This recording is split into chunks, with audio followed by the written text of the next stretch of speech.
What's good? It's who you know. It's Dahlia. Excuse me. This is going to be an ASMR video that I create discussing a little bit more about what I talked about my last video. It was me venting about fascism. This one is just going to be a little bit more educational on how to help people better understand how to address the problems about just delusional thinking, very unsavory emotional behavior, and very unsavory emotional depth people will go to that just makes it nonsensical information they share. And I want to do this ASMR just kind of being a little bit more in depth with y'all about how to really understand emotions better too, so you don't end up either surrounding yourself with too many of these deluded, unsavory folk, or you don't end up becoming an unsavory folk yourself. So I'm going to turn the camera around and I'm going to whisper to you this little lecture of mine, okay? I'm just going to focus on primarily this little, let me see. I'm going to full screen this so it's a little bit better to see. So I call this modeling these emotions in reality.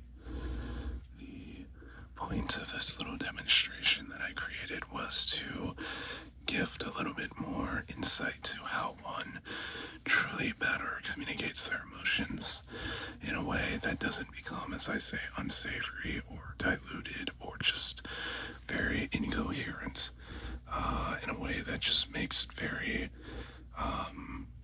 unsavory or just very not reliable of communication or information. When we communicate our emotions in reality, we have to start with what is fact.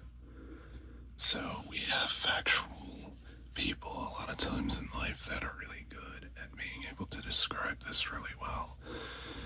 What I understand about being a factual person myself is that you have to understand where you are.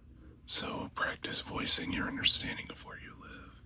Consider where you live. Consider the history and the cultural influence that one, over time, multiplied exponentially across others. How to really develop that factual awareness of where one truly lives, where one truly exists in general. That's very important to start with understanding fact. And then you can go down here and you can see we have what I call light therapy, assessing mental health and diagnosis. This is very important because light therapy gives us a chance to better understand our real emotional communication that doesn't become unstable, because sometimes people get way too informal in a way that doesn't do anything except reveal a mental health issue. And sometimes just being aware enough that you should be more formal in certain lighting, or that you can be more informal in others, can help you better understand this without really needing to become an ass about things, for lack of better words. So we're going to move on from there, and we're going to move on to when one understands. Usually this is very common in childhood, usually before puberty, is when in education, as a lot of us learn, is primarily fact before everything else. So this is important. If you care about, if you're a parent, if you're a teacher, if you ever are around people who are children, you need to really teach them the importance of learning fact and communicating fact first and foremost. Then, usually by this point, we go to creativity. Creativity is, from what I understand, the ability to understand the implications of communication as the root of intellectual assessment in psychology. So I'm just going to swallow real quick, take a little breather.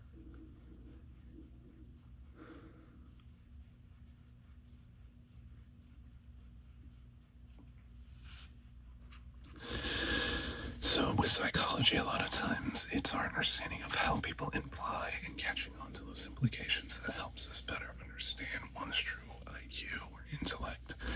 Creativity is what it is. People are creative, people know how to emote and create emotions that are obviously coming from creativity, but what matters is that one understands the real purpose of implication is to still understand intellectual assessment in psychology. This isn't to go into a psychology discourse or anything of that sort. Psychology can be a huge entire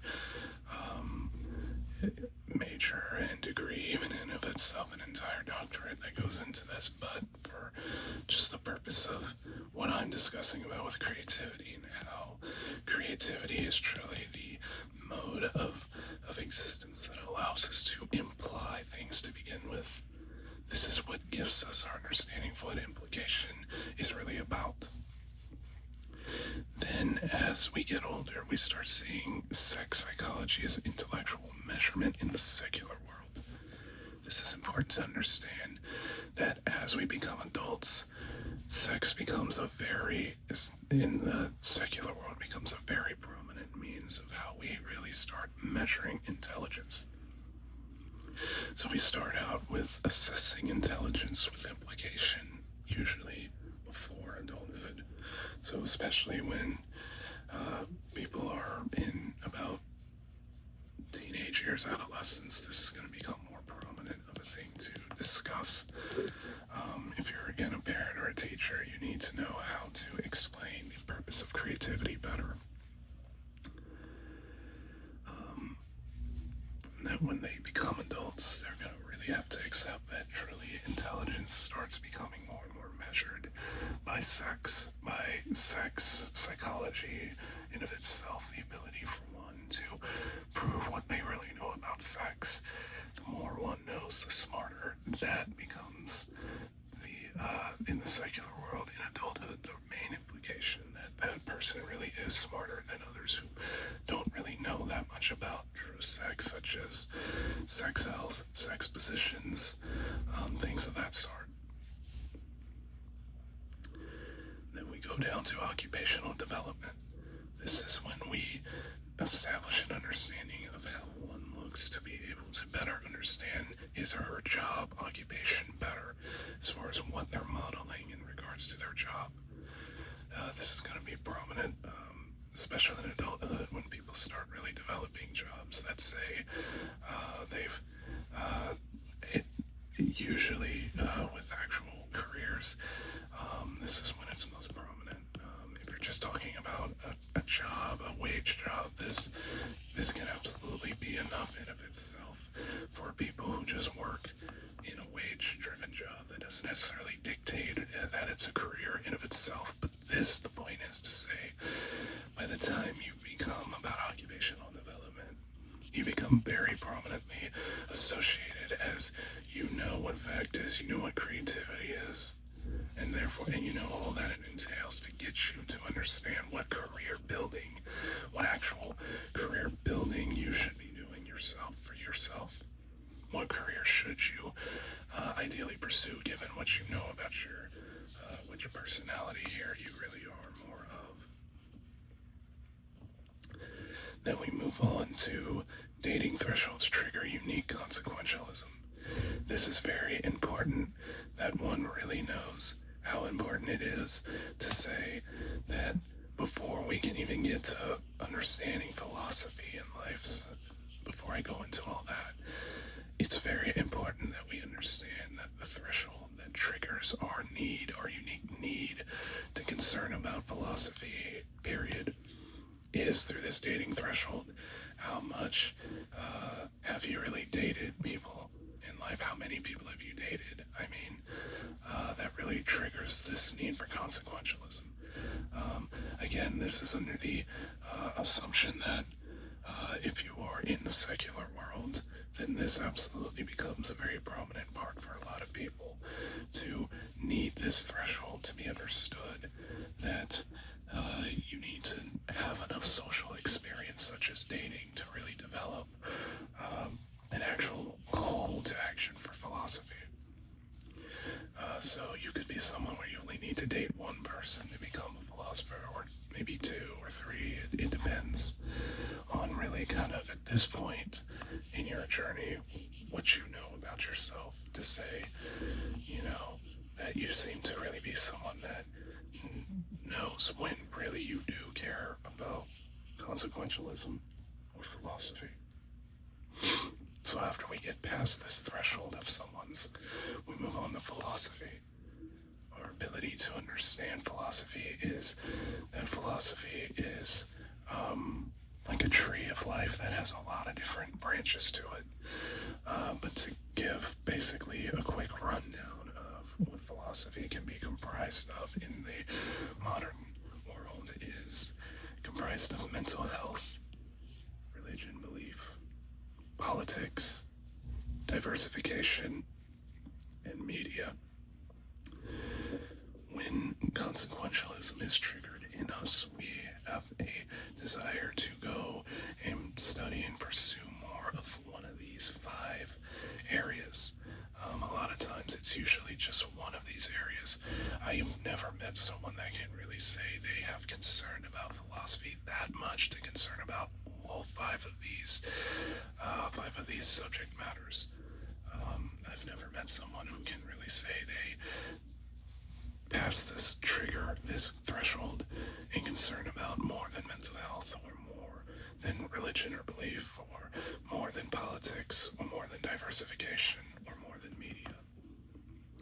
That being said, once you know you've passed this threshold, you genuinely now have a consequentialist desire to concern about your society, to say that you now concern about your society for one of these areas, whether it be mental health, religion, belief, politics, diversification, media.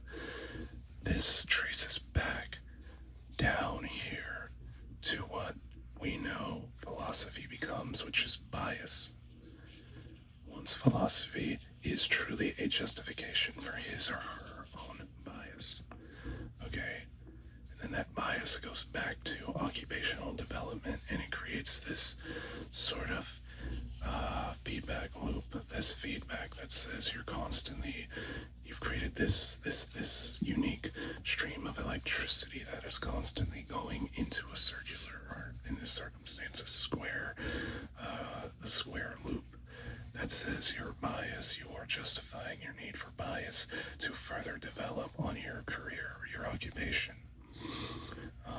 With that in mind, the goal is to say that, as I pointed here, that one must understand why creativity matters in measuring things, such as true intellectual assessment in psychology, and then using sex psychology to measure intellectual assessment in the secular world.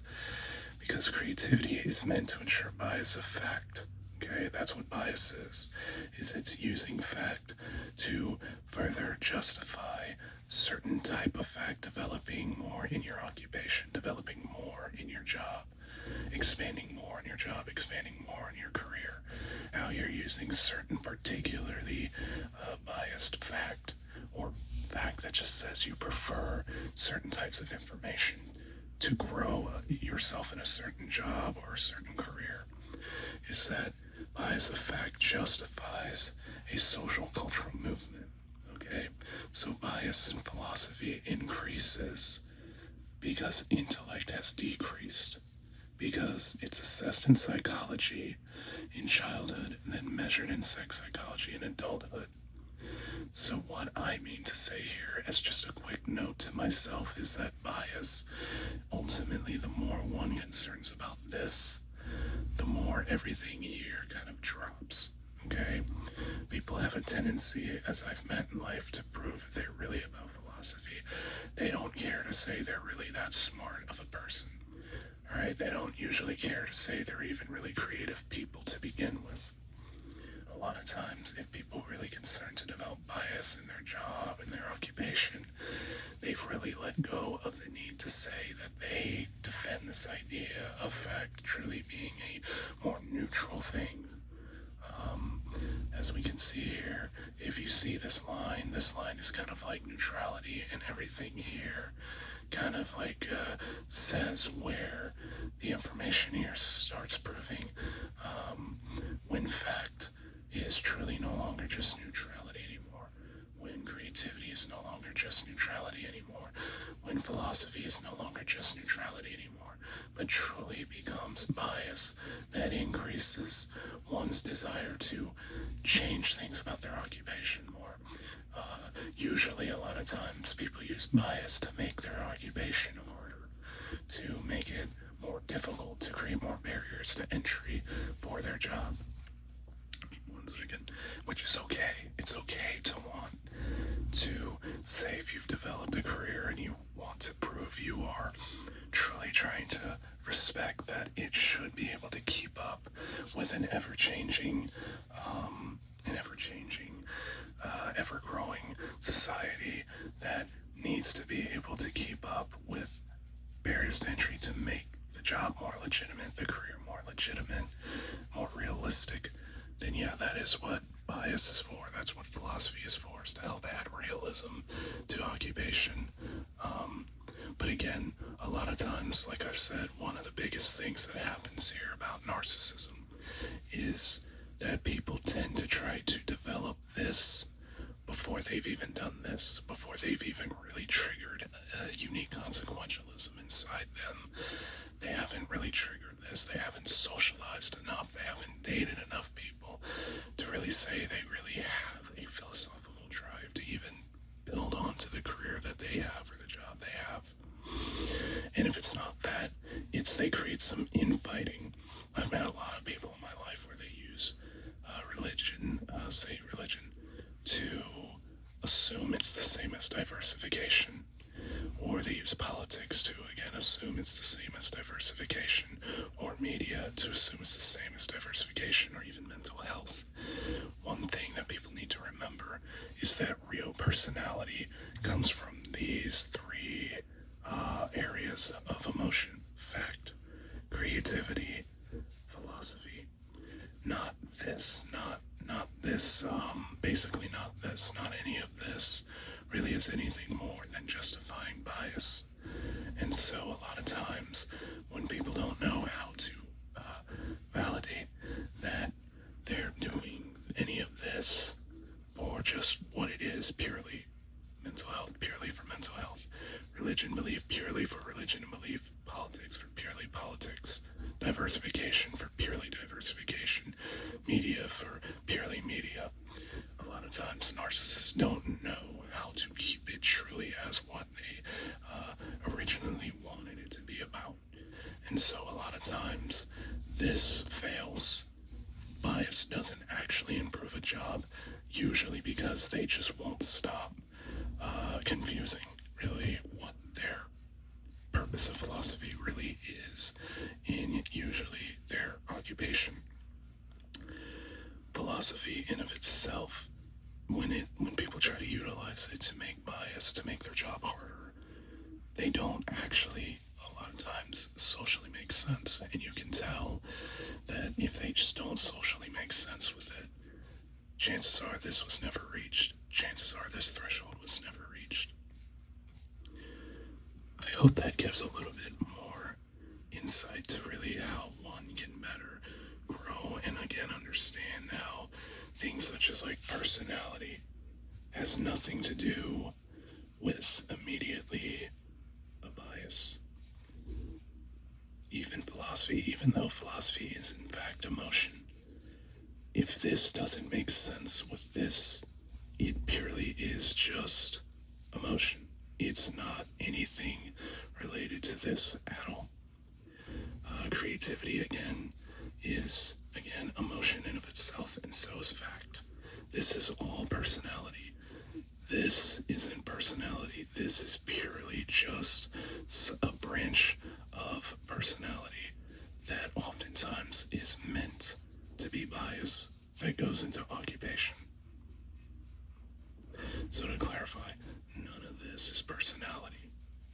this is, but this, none of this is. This is personality, and this is personality, but none of this pertains to anything other than bias.